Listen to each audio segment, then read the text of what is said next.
Worst accidents in extreme sports of all time. In the pursuit of pushing boundaries and defying gravity, extreme athletes dance on the razor's edge between triumph and disaster. Every year, these daredevils venture further, climb higher, and ride bigger waves, pushing the limits of what's humanly possible. But beneath the spectacle of their incredible feats lies a darker reality, one where a single miscalculation, an unexpected wind, or a moment's hesitation can lead to catastrophic consequences. While some survive to tell their tales, others pay the ultimate price, leaving behind shattered dreams and grieving loved ones. This is the true tragedy of extreme sports accidents. 1955. Motorsport. The 1955 Le Mans 24-hour race witnessed what would become the deadliest accident in motorsport history. On that fateful June afternoon, the thundering engines echoed through the air as cars streaked down the circuit at breakneck speeds. At 6:28 p.m., a deadly chain of events unfolded in mere seconds. Mike Hawthorne's Jaguar suddenly braked to pit, causing Lance Macklin's Austin Healey to swerve violently. Behind him, Pierre Lavegue's Mercedes-Benz 300 SLR, traveling at a blistering 150 miles per hour, had nowhere to go. The Mercedes clipped the Austin Healey's rear, launching it skyward like a silver missile. The car soared over the protective barrier, disintegrating mid-air. The engine block, hood, and front axle became lethal projectiles, scything through the packed crowd. The magnesium alloy body ignited, creating an inferno that witnesses described as burning with the intensity of a magnesium flare. The scene was chaos as spectators, many standing on chairs for a better view, were struck by the flying debris and intense flames. The final toll was devastating. 83 spectators dead, 120 injured, the worst disaster in motorsport history. Yet, in a decision that seems unthinkable today, the race continued.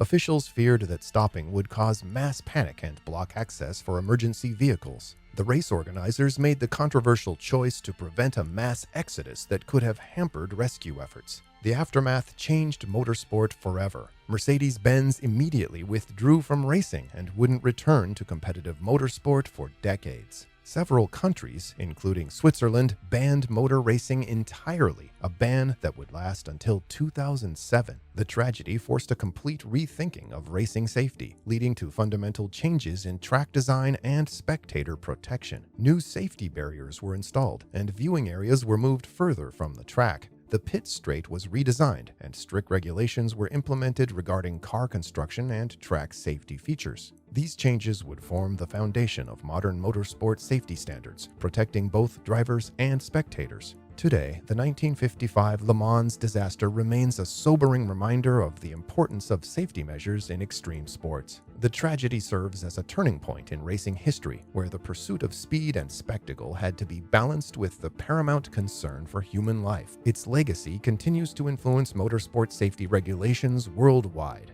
Before we continue with our next tragic story, let us know in the comments if you know other tragic stories from extreme sports that deserve to be remembered. 2011, Big Wave Surf. In the high-stakes world of big wave surfing, few stories are as haunting as the tragic death of Hawaiian surfer Sion Molaski at Mavericks, California. On March 16, 2011, what began as another day chasing monster waves would end in one of surfing's most devastating losses. Molaski, aged 35, was riding waves reaching heights of over 25 feet at the notorious break. As an accomplished big wave surfer who had recently been awarded Surfline's North Shore Underground Surfer of the Year, he was in his element. Earlier that year, he had achieved what many considered impossible, paddling into one of the biggest waves ever surfed in Hawaii.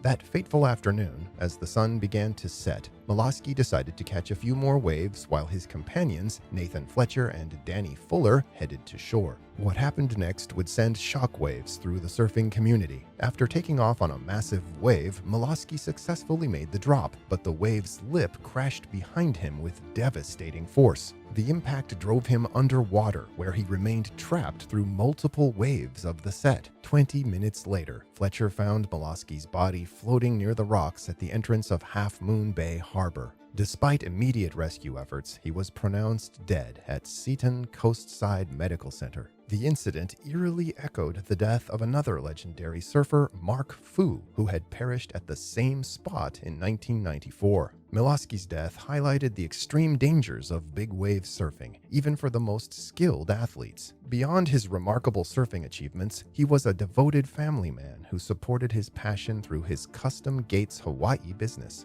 His loss was felt deeply throughout the surfing community, particularly in his home island of Kauai. The tragedy led to increased focus on safety measures in big wave surfing, including improved flotation devices and rescue protocols. Today, Sion Miloski is remembered not just for his fearless approach to giant waves, but for his contribution to pushing the boundaries of what was possible in big wave surfing. His story serves as a sobering reminder that in extreme sports, the line between triumph and tragedy can be terrifyingly thin. Even the most experienced athletes can fall victim to the raw power of nature. 1992. Extreme ski. In the realm of extreme sports, few accidents have been as spectacular yet miraculous as Garrett Bartelt's devastating crash during the 1992 World Extreme Skiing Championships in Alaska's treacherous Chugach Mountains. On that fateful April day, the 27-year-old professional skier from Aspen, Colorado was competing on a daunting 50-degree slope when disaster struck. During an attempted jump turn, his ski caught in a hidden hole, triggering what would become one of the most documented crashes in extreme skiing history. What followed was 37 seconds of pure terror as Bartelt plummeted 900 vertical feet down the rocky face. His body ragdolled violently against the unforgiving terrain, each impact more devastating than the last. The force was so extreme that his right ski boot struck his temple and his body continued to accelerate down the mountain's face. The aftermath was severe. His femur shattered in 3 places, multiple ribs cracked, his right lung collapsed, and his liver was lacerated. By all accounts, Bartelt should not have survived such a catastrophic fall. The Denali High-Angle Rescue Team, known for handling the most challenging mountain rescues, rushed to the scene. Even these seasoned professionals were amazed to find Bartelt conscious. What makes this incident particularly remarkable is not just the crash itself, but its documentation. The entire sequence was captured on film, later becoming the subject of numerous television shows, including a featured segment on Discovery Channel's Survive This. The footage serves as a stark reminder of the razor-thin line extreme athletes walk between triumph and disaster. Perhaps most incredibly, Bartelt's story didn't end on that mountain. Despite his devastating injuries, he eventually returned to skiing, though he stepped away from competition. He channeled his passion into building his own ski business and managing a ski team, proving that even the most catastrophic setbacks can lead to new beginnings. Today, Bartelt's crash remains one of the most analyzed accidents in extreme skiing history, serving as both a cautionary tale and a testament to human resilience. It stands as a powerful reminder that in extreme sports, respect for the mountain and understanding one's limits can mean the difference between life and death. 2018. Snowboard.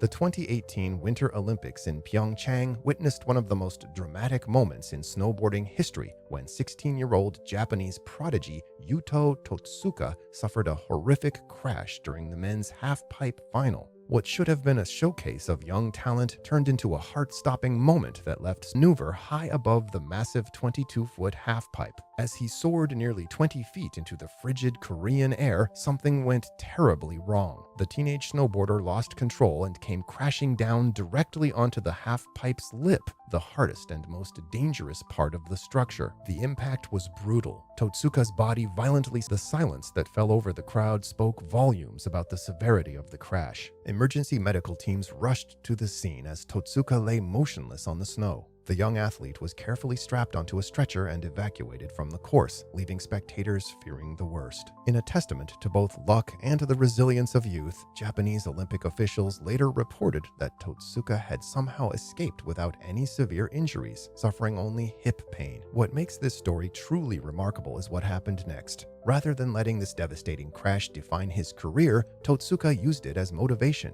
He returned to competition with renewed determination, and in the 2020-2021 season, he achieved what seemed impossible after such a crash. he won every tournament he entered, including the prestigious X Games. Today, Yuto Totsuka's Olympic crash serves as both a cautionary tale about the risks of extreme sports and an inspiring story of resilience. From a terrifying moment that could have ended his career to becoming one of Japan's most successful snowboarders, his journey reminds us that even the most spectacular falls don't have to define an athlete's legacy. This was the true tragedy of extreme sports accidents.